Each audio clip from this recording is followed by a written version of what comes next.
Hello and welcome to Lucid Affairs. 4 सालों के बाद फाइनली CAA यानी सिटीजनशिप अमेंडमेंट एक्ट लागू हो गया है। जैसा कि आपको पता ही होगा कि ये पास हुआ था 2019 में, मतलब कानून बन गया था, बट उसके रूल नहीं बताए गए थे। पार्लियामेंट से पास होने के बाद उस टाइम के प्रेसिडेंट रामनाथ कोविंद जी ने इस पर साइन किया था और इसको कानून बना दिया गया था, बट उसके रूल नोटिफाई नहीं किए गए थे। आपको पता ही होगा कि ये क्यों बनाया गया है। बेसिकली जो नॉन मुस्लिम माइग्रेंट थे इन 3 कंट्रीज से, पाकिस्तान, बांग्लादेश, अफगानिस्तान, इनसे जो भी माइग्रेंट इंडिया में भाग कर आए हैं, चाहे जैसे भी आए हैं, उनको सिटीजनशिप दे दिया जाएगा अगर वो लोग 31 दिसंबर 2014 से पहले आ चुके हैं इंडिया में। तो क्योंकि आपको पता होगा कि ये कंट्रीज जो तीनों हैं ये मुस्लिम मेजॉरिटी कंट्रीज है, तो माइनॉरिटी वहां के लिए Hindus, Jain, Sikhs, Buddhist, Parsi ये लोग थे और इन पर काफी अत्याचार भी हुआ, जो कि बात सही भी है क्योंकि पहले हिंदुओं की परसेंटेज काफी थी पाकिस्तान में, अब सिंगल डिजिट में आ चुकी है। ऐसे ही इन 2 कंट्रीज में और भी है। वही माइनॉरिटीज जो पाकिस्तान, बांग्लादेश, अफगानिस्तान से भाग के आए हैं, उनको CAA के थ्रू सिटीजनशिप दिया जाएगा। और अमित शाह का आप ये ट्वीट भी देख सकते हो जिसमें इन्होंने लिखा है कि नए रूल इनेबल किए गए हैं माइनॉरिटीज के लिए जो भी सताए गए हैं रिलीजियस ग्राउंड पर पाकिस्तान में, बांग्लादेश में, अफगानिस्तान में, उनको हम सिटीजनशिप देंगे अगर वो लोग 31 दिसंबर 2014 तक या उससे पहले आ चुके थे इंडिया में। लास्ट टाइम भी जब ये कानून बना था तो काफी इस पे प्रोटेस्ट हुआ था, आपको पता होगा, और पार्टीज और लोग डिस्क्रिमिनेशन का आरोप लगाए थे इस पे, क्योंकि ये सिर्फ नॉन मुस्लिम के लिए, उनको ही सिटीजनशिप दिया जाएगा। और अपोजिशन पार्टीज और लोगों को कहना था और जो एक्सपर्ट थे कहना था कि ये डिस्क्रिमिनेशन है। अगर आप सिटीजनशिप दे रहे हैं पाकिस्तान, बांग्लादेश, अफगानिस्तान से जो भी मुस्लिम भी भाग के आए हैं या किसी भी तरह परेशान होके आए हैं, उनको भी आप सिटीजनशिप दीजिए। तो इस प्रोटेस्ट के बारे में बाद में बात करेंगे। पहले जान लेते हैं गवर्नमेंट को कितना ये जरूरी लगता है और क्या क्या टर्म एंड कंडीशन इस चीज के।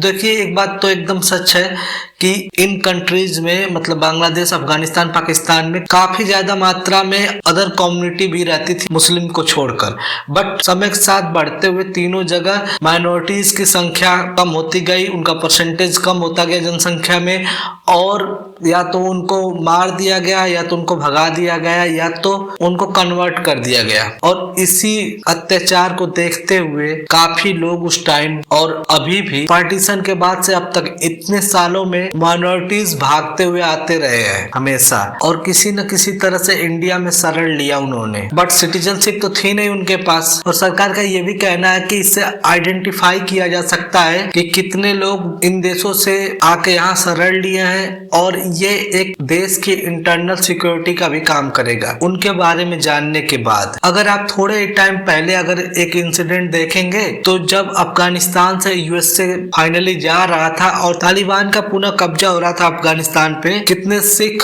और उनके धार्मिक ग्रंथ को इंडिया ने एयरलिफ्ट किया। और पहले 1951 का सिटीजनशिप एक्ट क्या था उसके बारे में बात कर लेते हैं। देखिए, 1951 के सिटीजनशिप एक्ट में ये लिखा था कि कोई भी आदमी अगर 11 साल से रह रहा हो इस देश में तो उसको सिटीजनशिप दे दी जाएगी।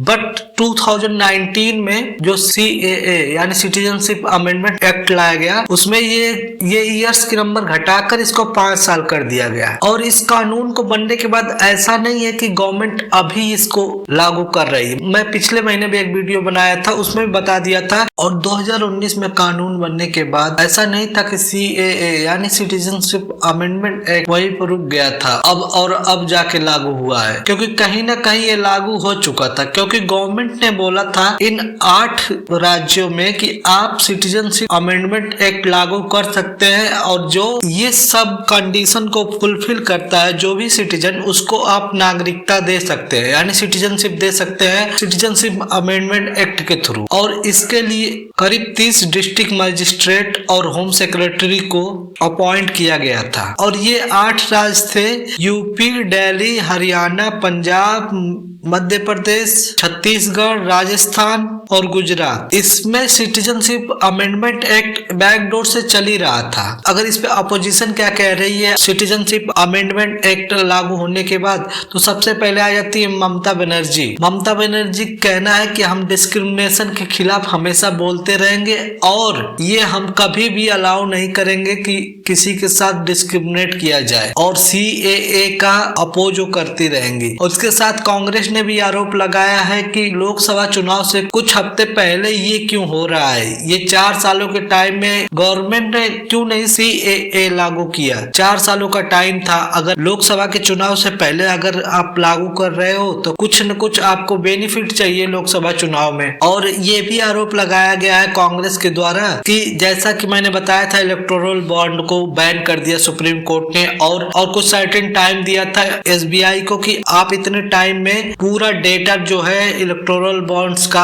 आप इलेक्शन कमीशन को दे दीजिए और इलेक्शन कमीशन उसको पब्लिक कर देगा। बट SBI कल गई थी सुप्रीम कोर्ट में और उनको और भी ज्यादा टाइम चाहिए, बोले अभी तक डेटा हम लोग एकत्रित नहीं कर पाए हैं और हमें और टाइम चाहिए, जबकि सुप्रीम कोर्ट ने उनको जम के फटकार लगाई है और 1-2 दिन का सिर्फ टाइम दिया है और जल्दी से जल्दी उनको डेटा सारा इलेक्शन कमीशन को देना है, ताकि इलेक्शन कमीशन उनको उन डेटा को जो इलेक्टोरल बॉन्ड्स के हैं कि किस पार्टी को कितने पैसे मिले थे और कौन कौन कंपनी या इंडिविजुअल इसको इन पार्टीज को पैसा दी थी, वो सब इलेक्शन कमीशन पब्लिक कर दे। तो कांग्रेस का ये भी आरोप है कि इस खबर को दबाने के लिए, जैसे ये सुबह से हाईलाइट हो रही है खबर, इस खबर को दबाने के लिए आज ही CAA को लागू कर दिया गया ताकि SBI को और टाइम मिल जाए और इस तरह से पूरा देश CAA के बारे में बात करने लगे। और इस बार जैसे पिछली बार कितना ज्यादा आप देखे होंगे कि शाहीन बाग में काफी प्रोटेस्ट हुए, आसाम में हुए, त्रिपुरा में हुए और कहीं छोटा छोटा हर जगह हुआ, बट ये तीनों जगह काफी मेजर प्रोटेस्ट देखने को मिला। तो इस बार पहले ही दिल्ली पुलिस ने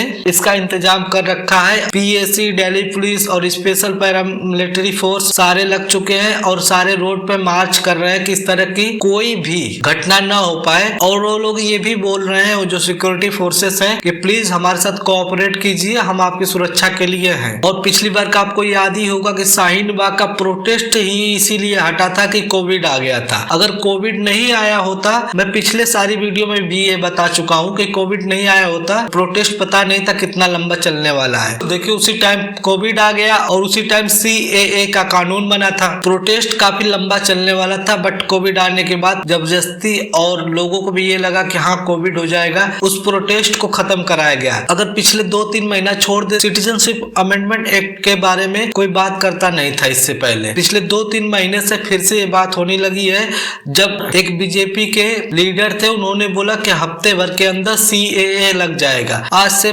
15-20 दिन पहले उन्होंने बोला था, तो हफ्ते भर के अंदर तो नहीं, हाँ लेकिन 20 दिन के बाद वो सच में लागू हो गया आज। बाकी आपका इस पे क्या सोचना है? जो अत्याचार हुए हैं इन 3 देशों में माइनॉरिटीज के साथ, चाहे वो सिख हो, हिंदू हो, पारसी हो, बुद्धिस्ट हो या जैन्स हो, या जो भी मुस्लिम भी आए हैं 2014 तक, उनको भी सिटीजनशिप देनी चाहिए। मैं जानना चाहूंगा आपका opinion, please do a comment. That's all in this video, thank you for watching.